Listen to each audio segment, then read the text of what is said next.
Hello, and welcome to episode 530 of the official EstablishTheRun.com podcast. My name is Adam Levitan. As always, joined by Evan Silva as we enter full-blown off-season mode. Evan, how's it going today? It's going great. Ready to get into it. Before we get into it here today, I want to remind everyone golf season is in full swing. I and we have been having so much fun with the golf product. I do think we have the best projections by a mile and the best ownership projections by a mile. If you want to play golf DFS, check out the details on the subscribe page. Also, for my fantasy football bros out there, best ball season never stops. Our friends at Underdog have already launched something called the Big Board. It's a tournament, $1 million tournament for the 2023 NFL season. Does include rookies. Really fun to just fire drafts and see where the market is at. Our rankings for that format are up already. If you have DraftKit Pro from last year and have not canceled it, you will have access to those early 2023 rankings. If you don't have an account yet on Underdog, promo code ETR at UnderdogFantasy.com will get you that $100 matching sign-up bonus. Promo code ETR at UnderdogFantasy.com. All right, this is part 2 of the coaching change series. Part 1 was last episode. We talked about 7 changes that have been made. Today, we will talk about 8 coaching changes, what we think about them, how they affect things going forward. Let's start with maybe one of the more interesting ones, the Los Angeles Chargers. So everybody saw the Los Angeles Chargers absolutely collapse in the playoffs against the Jacksonville Jaguars, blow that massive lead. I thought that might cost Brandon Staley his job. It did not. Joe Lombardi ended up being the scapegoat here. Joe Lombardi, the offensive coordinator, got fired, and they hire Kellen Moore away from Dallas. Now, I thought Kellen Moore did fine in Dallas. I didn't have a super strong opinion about him, but I think as we talked about last episode, it was a little confusing why they wanted to get rid of Kellen Moore so badly. Evan, what do you think about Kellen Moore now with Brandon Staley on the Chargers? I like the move. I mean, I think that Kellen Moore has shown a commitment to attacking the weaknesses of defenses and trying to circumvent the strengths of certain defenses. I thought that he improved significantly this past season. The Cowboys, they didn't have a lot of explosive players on offense, which, by the way, the Chargers don't have many explosive players on offense either. That was one of their biggest problems this past year. But despite that, they played and some injuries to Dak Prescott, et cetera. The ownership's want to force making Ezekiel Elliott work. Like the Cowboys made that change this year under Kellen Moore. And I think that had a lot to do with Kellen Moore to go with Tony Pollard, because they needed that element of explosiveness on offense that they really weren't getting from anybody else except for CeeDee Lamb, who is like a power slot receiver and not really your, not like a downfield stretch the field playmaker. Now the Chargers need to get one of those, because Mike Williams can sort of serve that tactically, but I mean, he's not a speed receiver. We talked about last year, one of the concerns that I had about Josh Palmer potentially not winning that full-time third receiver job, which he did. I was wrong.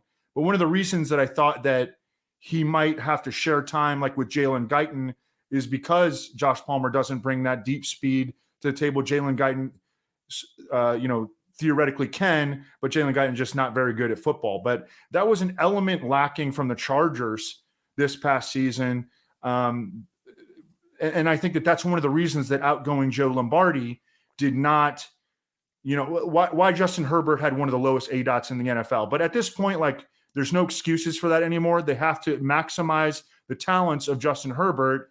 And I think that Kellen Moore has shown that he is capable of doing that. Yeah, I think we'd agree that the Chargers have very good skill players. What Evan's saying is they don't have anyone that stretches the field vertically, and so everything gets so clustered around the line of scrimmage, and that's why you saw people, and myself included, get so frustrated with Justin Herbert. He was just check down, 5 yard, and it's really, really frustrating. Which is great for Austin Eckler in fantasy and great for Keenan Allen in fantasy, but from an actual real life standpoint, you're not maximizing the talents of your quarterback. Right, and we'll see what they do this offseason. We've been working on the draft prospect stuff. You can find that stuff on the site for dynasty players. The rookie draft rankings are up. The Chargers are a candidate, even though they just paid Mike Williams. I think they're a candidate to spend a pretty premium pick at the wide receiver position. We'll see what they decide to do.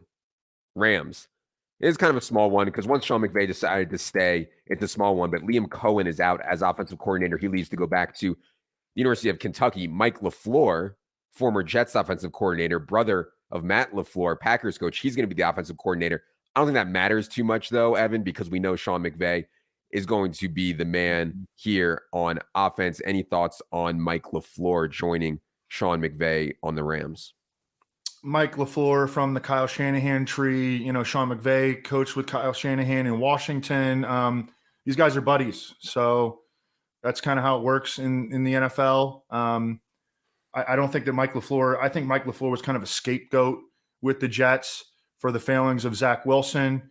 They had to make some sort of move, and he was the guy to go. But it's just, buddies. This is cronyism. This is the NFL. There's a lot of this going on. Yeah, and I think – Rams can turn it around, and obviously they went from the Super Bowl champs to being so bad last year. Stafford's health report looks reasonable. Kupp's health report looks reasonable. They need to get Allen Robinson going. They need offensive line help, but it's not crazy to think the Rams could have a pretty fast turnaround off of the mess that was their 2022 season. Patriots. Nobody could really figure out what the Patriots were doing last year. Matt Patricia called plays. I mean, it was a disaster, but I think a predictable disaster. Matt Patricia is not an NFL offensive coordinator. Now, this offseason, they go out and hire Bill O'Brien, a pretty polarizing guy. I know Bill O'Brien reasonably well because he was the Penn State head coach for a long time. Of course, people probably know him from Alabama also, where he worked with Mac Jones when Alabama won the national championship in 2020. I think Bill O'Brien's capable of being a good offensive coordinator. He was a disaster as a head coach. There are certain guys that maybe you can be decent as a quarterback's coach, you can be good as an offensive coordinator, and you're just not a head coach. Maybe that's Bill O'Brien. I don't know, but it was ugly last time we saw Bill O'Brien at the NFL level for sure. Evan, what are your thoughts on the Patriots bringing back old friend Bill O'Brien? Well, I like it better than the Matt Patricia, Joe Judge disaster. That's not saying a whole lot. When I did the Texans Takedown podcast with Matt Kelly a few years ago, I went back and looked at everything that Bill O'Brien has ever done, and it's not very impressive. If you want, you could say that he got more wins than he should have gotten out of a lot of those Texans teams that he had. But I mean, it's not like they were lighting up the league in terms of offense, and he's an offensive guy. He's got familiarity with the organization. He's got familiarity with Mac Jones, and so I think from that standpoint, it makes sense. I'm not super thrilled about the Patriots offense. They need playmakers. I mean, that's a team that badly needs playmakers. I mean, when Jacoby Myers is your clear-cut number one receiver, you need playmakers. That's what I was going to say. Similar to the Ravens and on a lesser extent, the Chargers, it's hard in today's NFL when you don't have big-time weapons, and the Patriots certainly don't have that. Everybody knows their track record of drafting wide receivers at this point has been absolutely horrific. So we mentioned that Mike LaFleur was the scapegoat for the Jets. Now they bring in Nathaniel Hackett. And this one was laughed off of Twitter because Nathaniel Hackett was an absolute disaster in Denver. And I don't know how much of Russell Wilson's demise to blame on Nathaniel Hackett, but it certainly did not help. Nathaniel Hackett also, I question his ability to even identify talent after he made Albert O a healthy scratch for the entire season. He's got a lot on his plate here now, man, because he has a ton of responsibility on the Jets, and they have, outside of the quarterback position, I think they have pretty good team. So what do you think about Hackett's chances of succeeding here with the Jets? I never thought that it was going to go as bad as it did in Denver last season, but just from my past exposures to Nathaniel Hackett in Jacksonville, even in Green Bay, where he's just a guy on the staff, essentially under Matt LaFleur. I've never been very impressed with him. Going back and doing play calling work with Warren Sharp, we were never very impressed with Nathaniel Hackett. So, look, I think that the Jets have compiled enough talent, young talent, in the pass catcher core on the offensive line that if they get the right quarterback, it's not going to matter too much. But I was uninspired by the hire, not just because of what happened last year in Denver, but because of Nathaniel Hackett's track record extending beyond that. Just has never really popped off the page as a a creative guy or anything like that. We talked about a ton of coordinators that have gotten hired and head coaches, honestly, that have been hired that are very young and like somewhat out of the cocoon. This is like a pure cocoon hire, like Evan would say, Yeah. a guy that just keeps getting recycled through every team, and he's friends with all these guys, and that's why he gets a job. I'm not saying that's definitely the case with Nathaniel Hackett, but it does not look good. What does look good for the Jets is there's legit rumors out there that they are in the mix for Lamar Jackson. I'm still skeptical the Ravens are going to like tag and trade Lamar Jackson, but it's at least on the table, and the Jets seem to be in the mix for that, so we'll see. Eagles. I don't know if this one's going to matter too much. Obviously, Eagles lost both coordinators, including offensive coordinator Shane Steichen. They hired Brian Johnston, who was the quarterback's coach for the Eagles in 2021. He will be the offensive coordinator. But obviously, Nick Sirianni is an offensive guy and will be heavily involved there as well. Do you think the Eagles losing both their offensive coordinator and their defensive coordinator affects things? And what do you think about Brian Johnson stepping in as offensive coordinator? It's concerning, I guess, on paper, but they've compiled such a loaded roster. Howie Roseman just been on absolute fire that I think it's going to be all right. I remember Brian Johnson when he was the quarterback at Utah, actually. I don't think he ever made it to the NFL, but he's boys with Jalen Hurts. And guess what? That's like maybe the most important thing right now. Obviously was his position coach in an awesome year for Jalen Hurts, where he cut out a lot of the inconsistencies and just continues to make rapid progress as a football player. So I feel fine about this. Losing Shane Steichen, not ideal, but I mean, it seems like they had a guy ready to go. Yeah, and that's just what happens when you go to the Super Bowl, and you have young, talented coordinators. You're going to lose them. And yeah, I would agree the Eagles are going to be fine. They're going to break the bank for Jalen Hurts, and I think deservedly so. Bucks. This is messy, man. Obviously, Byron Leftwich is gone. Todd Bowles is still there. They hired Dave Canales. Dave Canales, 41 years old, was Seattle's quarterback's coach last year. If I would have told you, Evan, before last year that Geno Smith would play so well, he would get his quarterback coach an offensive coordinator job, I mean, I would have thought you're insane, but that's exactly what happened. Geno Smith played so well that people are like, oh my God, Dave Canales, he must really know what he's doing. And maybe he does. I mean, Geno was absolutely incredible last year. He's stepping into a messy situation, though, with Tom Brady being gone. I've seen rumors their cap situation is so bad they might have to trade Chris Godwin as well. I mean, it's a mess there with the Bucks. What do you think about Dave Canales and this situation here in Tampa?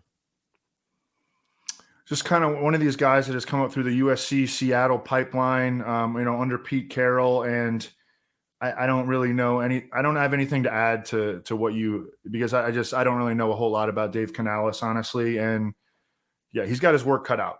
The only quarterback they currently have under contract is Kyle Trask. That's the only quarterback they currently have under contract. So we'll see what they can do over the next couple months.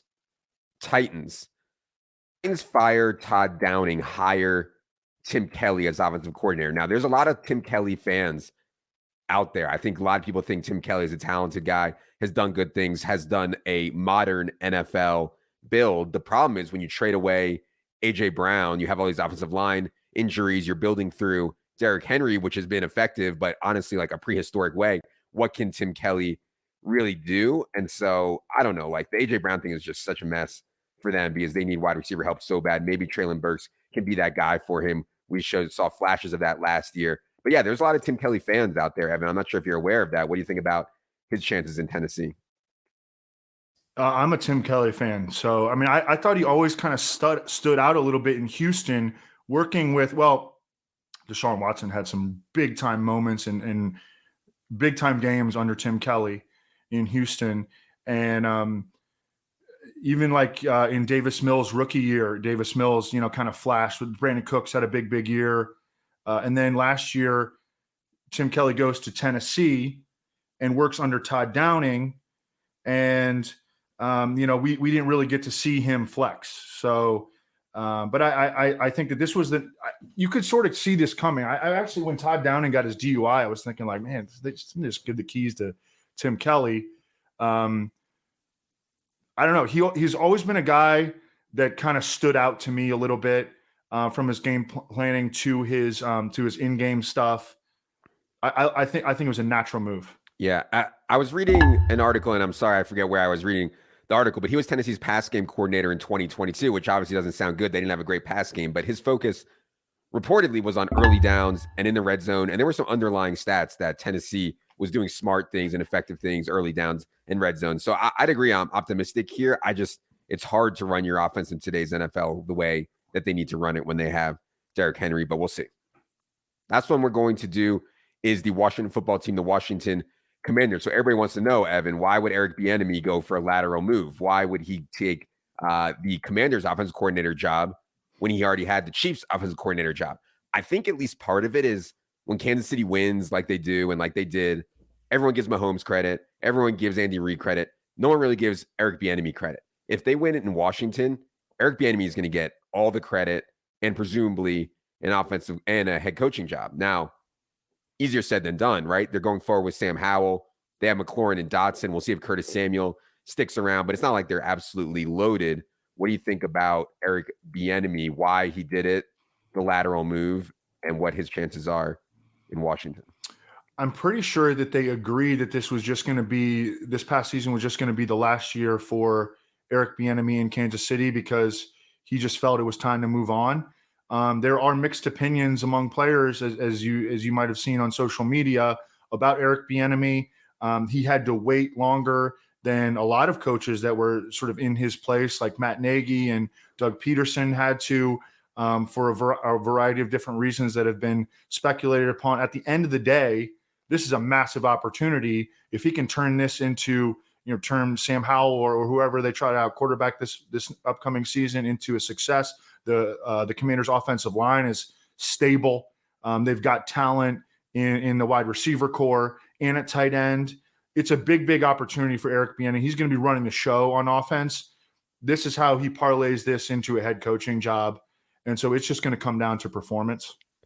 We're going to talk more about Sam Howell this offseason, but I can already feel myself like, man, maybe Sam Howell's going to be my late round quarterback this year that I really like, because he can run a little bit. I think the weaponry is there, and you obviously have Eric Bieniemy coming in now to hopefully scheme it up and get these guys in the position to win. So, yeah, we'll definitely be talking more about Bieniemy and Sam Howell throughout the offseason.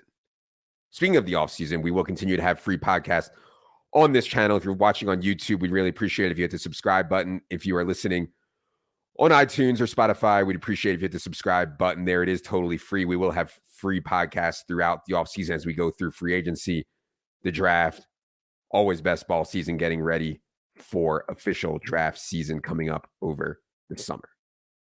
For Evan, for producer Luke, I'm Adam. Good luck, everybody.